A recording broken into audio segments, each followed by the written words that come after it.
안녕하세요, 여러분. 오늘 방송은 의학 정보를 전달하는 건강 이야기입니다.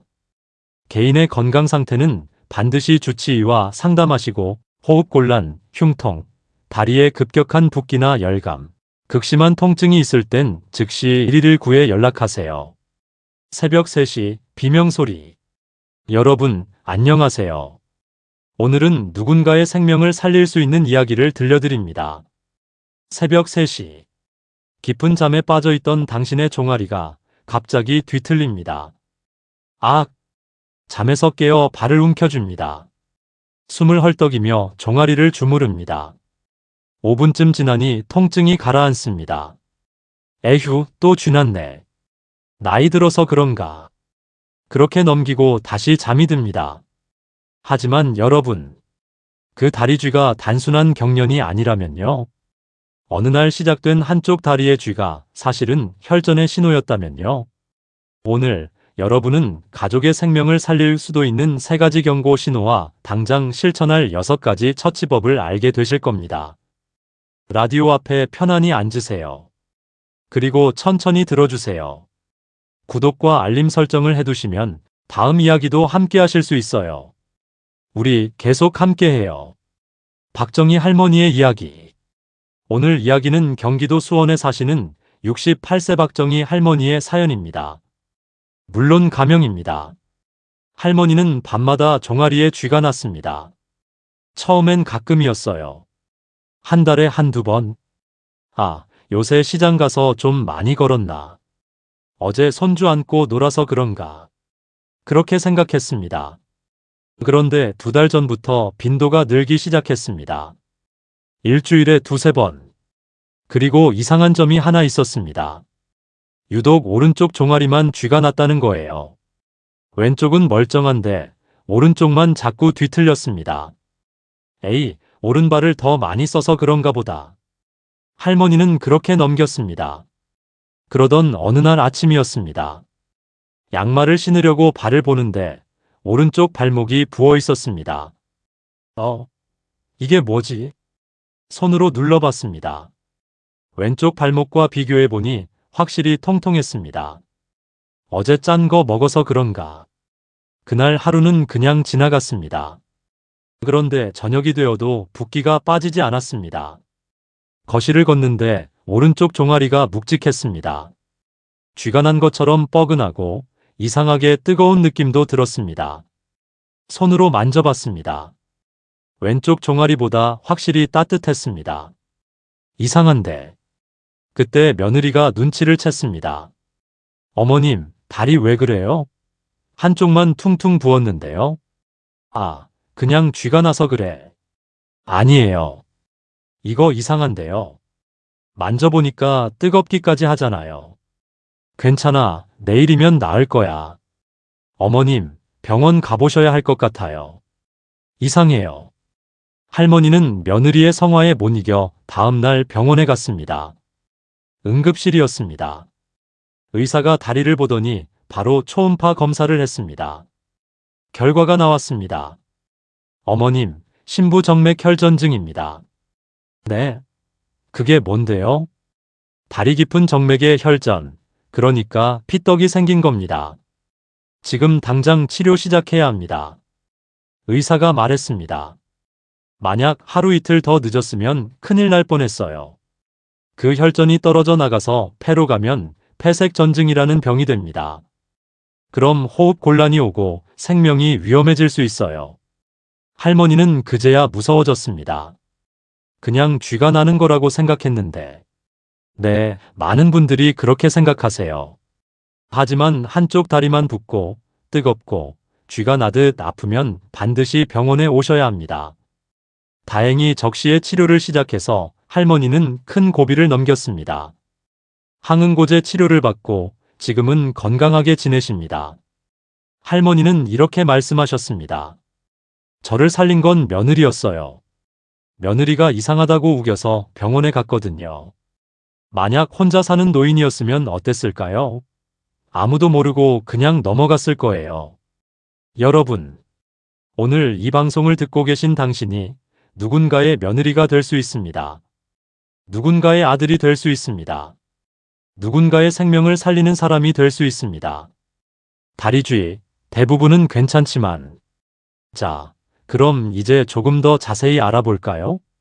다리쥐, 의학 용어로는 근육 경련이라고 합니다. 대부분은 일시적이고 무해합니다. 밤에 자다가 한 번씩 경험하시죠? 갑자기 종아리가 딱딱하게 굳으면서 엄청난 통증이 옵니다. 몇 분 지나면 사라지고요. 이런 경우는 대부분 큰 문제가 아닙니다. 흔한 원인들을 말씀드릴게요. 첫째, 탈수입니다. 물을 충분히 안 마셨을 때 근육이 경련을 일으킬 수 있습니다. 특히 여름철에 땀 많이 흘리고 물을 안 마시면 그렇습니다. 둘째, 전해질 불균형입니다. 칼슘, 마그네슘, 칼륨 같은 미네랄이 부족하면 근육이 제대로 이완되지 않습니다. 셋째, 과사용입니다. 오래 걷거나 서 있었을 때 근육이 피로해서 경련이 올 수 있습니다. 넷째, 수면 자세입니다. 발목이 아래로 쭉 꺾인 채로 자면 종아리 근육이 과긴장 상태가 됩니다. 그러면 쥐가 나기 쉽습니다. 다섯째, 신발 문제입니다. 평발인데 딱딱한 신발을 신거나 굽이 너무 높은 신발을 오래 신으면 종아리에 무리가 갑니다. 여섯째, 장시간 앉아있기입니다. 책상에 오래 앉아있거나 차를 오래 타면 혈액순환이 안 되어 경련이 올 수 있습니다. 이런 경우들은 대부분 양쪽 다리에 번갈아 나타납니다. 오늘은 왼쪽, 내일은 오른쪽. 그리고 몇 분 안에 사라집니다. 다른 증상도 없고요. 이런 경우는 걱정 안 하셔도 됩니다. 스트레칭하고 물 마시고 따뜻하게 찜질하면 됩니다. 그런데 문제는 여기서부터입니다. 약물 때문에 쥐가 날 수도 있습니다. 혈압약 중에 이뇨제라는 게 있습니다. 소변을 많이 나오게 해서 혈압을 낮추는 약인데요. 이 약을 먹으면 전해질이 같이 빠져나가서 쥐가 날 수 있습니다. 또 고지혈증 약 중에 스타틴이라는 약이 있습니다. 이 약도 부작용으로 근육통이나 경련을 일으킬 수 있습니다. 카페인을 너무 많이 드시거나 술을 많이 드시는 것도 탈수를 유발해서 쥐를 일으킵니다.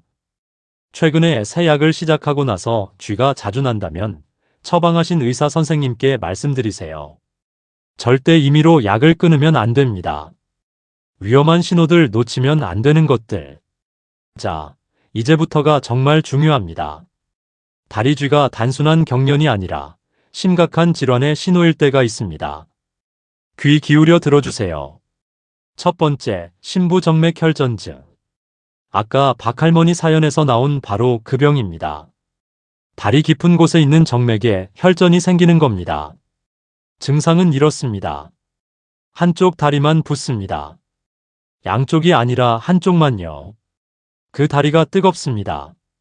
손으로 만져보면 확실히 따뜻합니다. 통증이 있습니다. 쥐가 난 것처럼 뻐근하고 아픕니다. 눌렀을 때 단단합니다. 피부색이 붉거나 검붉게 변할 수도 있습니다. 그리고 이 증상이 계속됩니다. 잠깐 나타났다 사라지는 게 아니라요. 왜 위험한가요? 그 혈전이 혈관벽에서 떨어져 나가면 혈류를 타고 이동합니다. 어디로 갈까요? 심장을 거쳐 폐로 갑니다. 폐혈관을 막아버립니다. 이게 폐색전증입니다. 갑자기 숨이 차고 가슴이 아프고 기침할 때 피가 나올 수 있습니다. 생명이 위험합니다. 어떤 분들이 조심해야 할까요? 장거리 비행을 하신 분. 비행기에 오래 앉아 있으면 다리 혈액순환이 안 됩니다. 장시간 침대에 누워 계신 분.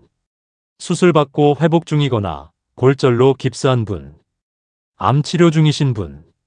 피임약이나 호르몬 치료받는 분. 비만이거나 흡연하시는 분. 이런 분들은 특히 주의하셔야 합니다. 두 번째, 말초동맥 질환. 이건 다리로 가는 동맥이 좁아지는 병입니다. 혈액 공급이 잘 안 되는 거죠. 증상은 이렇습니다. 걸을 때 종아리가 아픕니다.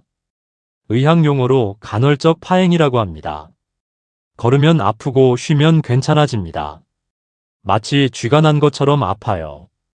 다리가 차갑습니다. 피부가 창백합니다. 발톱이 잘 안 자라고 다리 털이 빠지기도 합니다. 누가 조심해야 할까요?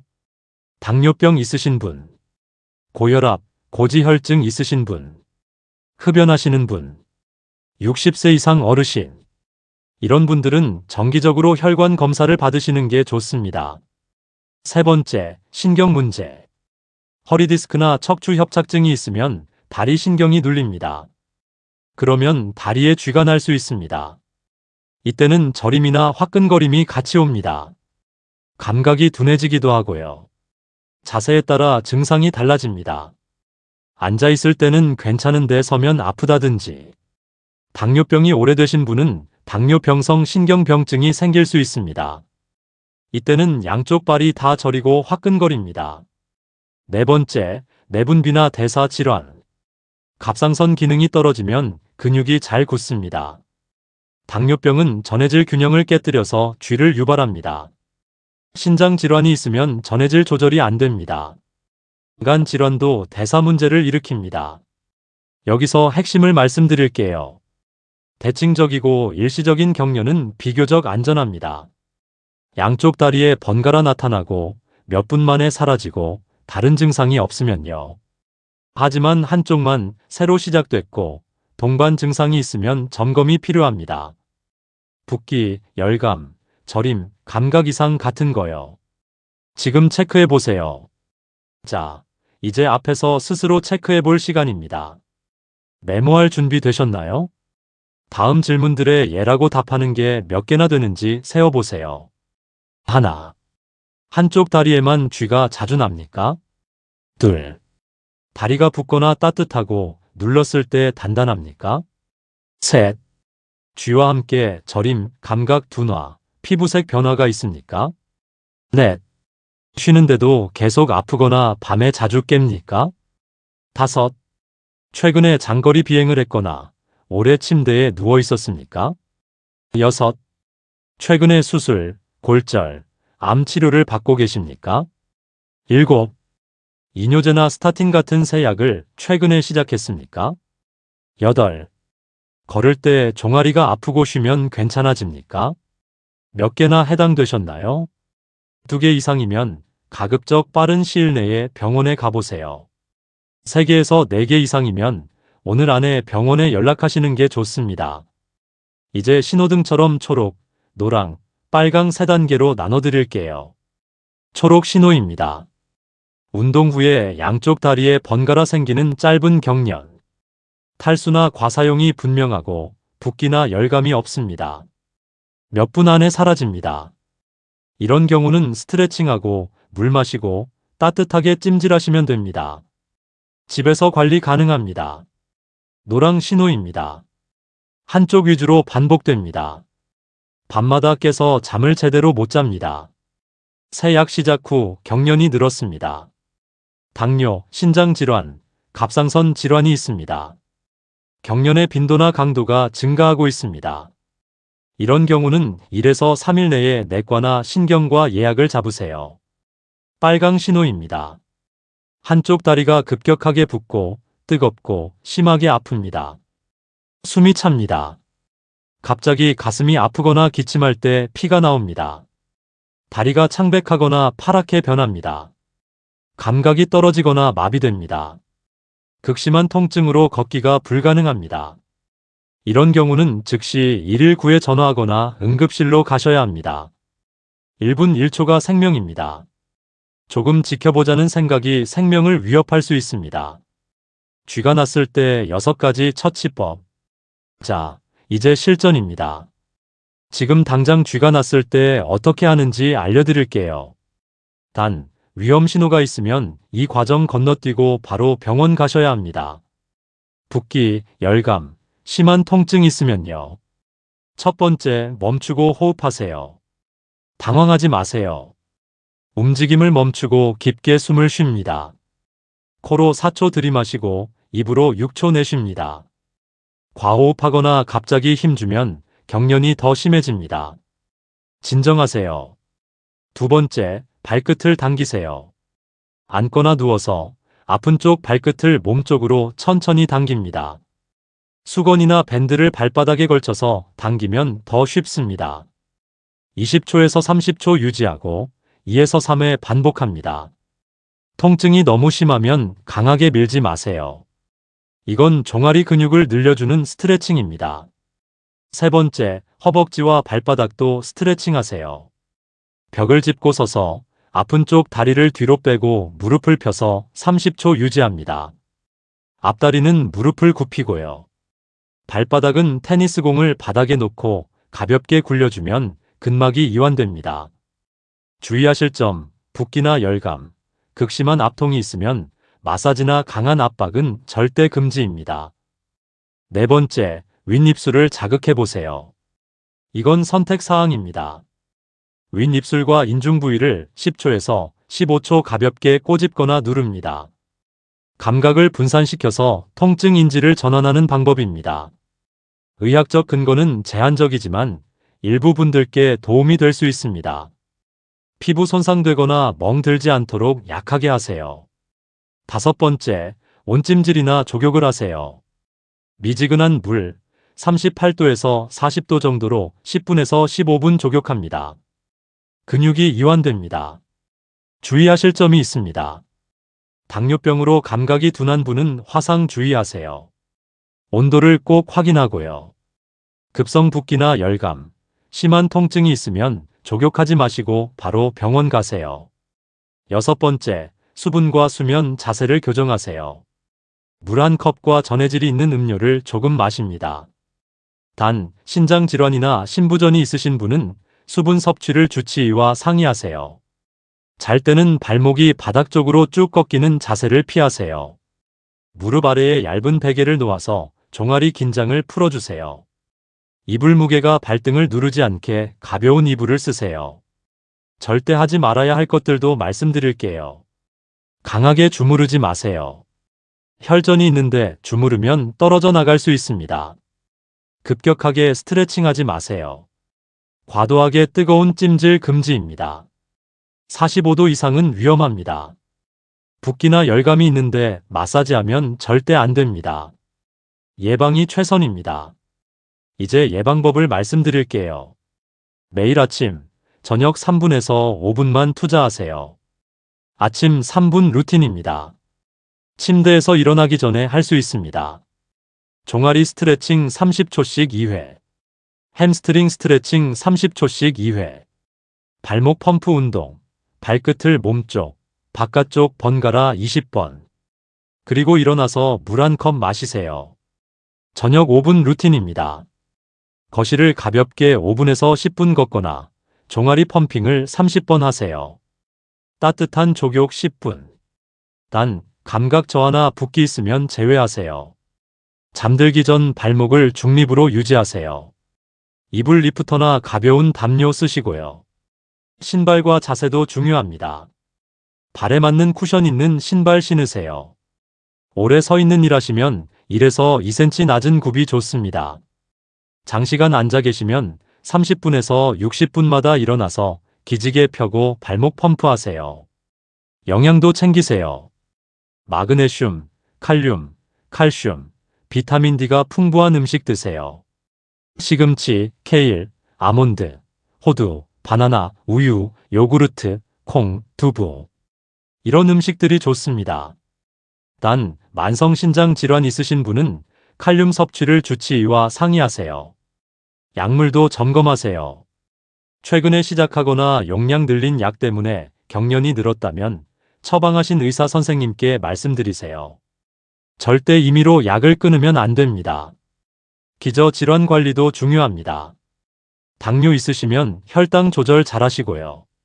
갑상선, 빈혈, 신장 질환 있으시면 정기 검사 받으시고 전해질이나 철분 상태를 혈액 검사로 확인하세요. 이제 주의사항입니다. 어르신들이 자주 하시는 실수들을 말씀드릴게요. 첫째, 무작정 세게 주무르면 안 됩니다. 혈전이 의심될 때 마사지는 매우 위험합니다. 혈전이 떨어져서 폐로 가면 생명이 위험합니다. 붓기, 열감, 피부색 변화 있으면 마사지 절대 금지입니다. 둘째, 칼륨이나 마그네슘 보충제를 임의로 드시면 안 됩니다. 신장이나 심장 질환 있으신 분이 칼륨을 많이 드시면 고칼륨 혈증이 생깁니다. 부정맥이 올 수 있어요. 보충제는 반드시 의사 선생님과 상의 후 드세요. 셋째, 술이나 카페인으로 통증을 잊으려 하지 마세요. 탈수를 유발하고 수면을 방해해서 경련이 오히려 악화됩니다. 넷째, 자다가 벌떡 일어나서 급격히 걷지 마세요. 넘어져서 골절될 수 있습니다. 먼저 발목 펌프나 스트레칭하고 천천히 일어나세요. 다섯째, 너무 뜨거운 찜질하지 마세요. 특히 감각이 둔한 분은 화상 위험이 큽니다. 38도에서 40도 온수 사용하세요. 다시 박 할머니 이야기로 돌아가 볼까요? 지금 할머니 댁에서는 매일 저녁 특별한 일과가 있습니다. 손주와 함께 발목 펌프 운동을 20번 하는 거예요. 할머니, 오늘도 20번. 그래, 우리 손주가 세워줘. 하나, 둘, 셋. 할머니는 이렇게 말씀하셨습니다. 그날 며느리가 제 다리를 유심히 봐주지 않았다면 어땠을까요? 저 같은 노인네가 혼자 살았다면 아무도 몰랐을 거예요. 그냥 쥐났네 하고 넘어갔을 거고 어느 날 갑자기 쓰러졌을 거예요. 며느리분도 말씀하셨습니다. 사실 저도 몰랐어요. 그냥 뭔가 이상하다는 느낌만 들었어요. 한쪽만 붓고 뜨거운 게 이상했거든요. 병원에서 심부정맥 혈전증이라고 하더라고요. 그게 얼마나 위험한 병인지 그때 처음 알았어요. 여러분의 한 번의 주의의 깊은 관찰이 한 번의 이상한데? 라는 의심이 사랑하는 가족의 생명을 살릴 수 있습니다.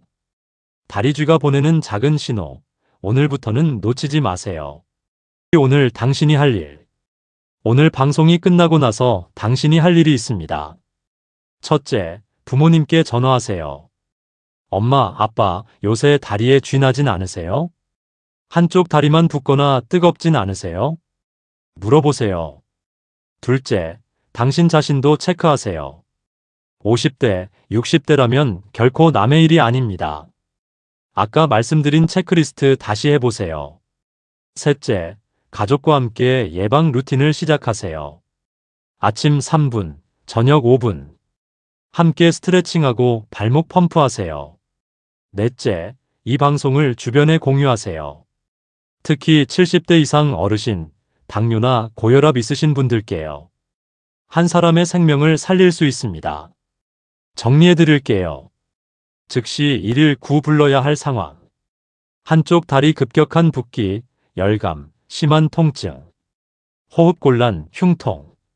빠른 진료가 필요한 상황. 한쪽 다리 위주 반복, 지속되는 증상, 감각 이상, 붓기, 열감. 쥐났을 때 6단계. 멈춤과 호흡, 발끝 당기기, 완만한 스트레칭, 선택적 윗입술 자극, 온찜질이나 족욕, 수분과 수면 자세 교정. 예방 루틴. 아침 3분 스트레칭, 발목 펌프, 수분 보충. 저녁 5분 걷기, 족욕, 자세 교정. 절대 금지. 붓기나 열감 있을 때 마사지, 임의로 보충제 복용, 과도한 열찜질. 여러분, 몸은 절대 거짓말하지 않습니다. 다리가 보내는 신호를 듣는 건 당신뿐입니다. 그 신호를 무시하지 마세요. 오늘 이 방송이 누군가의 생명을 살릴 수 있기를 간절히 바랍니다. 건강하세요. 그리고 사랑하는 사람들 곁에 오래오래 함께하세요. 지금까지 시니어 건강 똑창이었습니다. 감사합니다. 이 방송은 의료정보 제공용이며 개인 건강 상태는 반드시 주치의와 상담하시기 바랍니다. 응급 증상 시 즉시 119에 연락하세요. 소중한 건강 이야기 함께 들어주셔서 감사합니다. 구독과 좋아요는 저희에게 큰 응원이 됩니다.